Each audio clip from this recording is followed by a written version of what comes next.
আপনি কি জানেন শয়তান চায় না আপনি একদিনে বড় গুনাহ করুন, বরং সে ধীরে ধীরে অজান্তেই আপনাকে এমন পথে নিয়ে যায় যেখান থেকে ফিরে আসা কঠিন হয়ে যায়। আজ আমরা জানবো শয়তানের সেই 7টি ফাঁদ যেগুলোতে অসংখ্য মানুষ প্রতিদিন অজান্তেই আটকে পড়ছেন।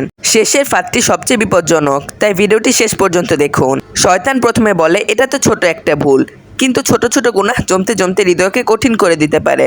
সমাধান নিয়মিত তওবা ও ইস্তেগফার। আগামী মাস থেকে নামাজ শুরু করব, বয়স হলে দিন মেনে চলবো। শয়তান এই পরে করব চিন্তাটাকেই কাজে লাগায়। আজকের নেক কাজ আজই করুন। ইবলিসের পতনের মূল কারণ ছিল অহংকার।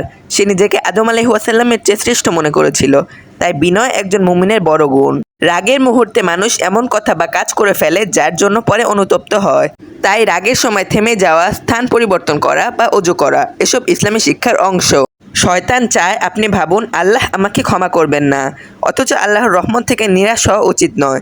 তবার দরজা খোলা আছে।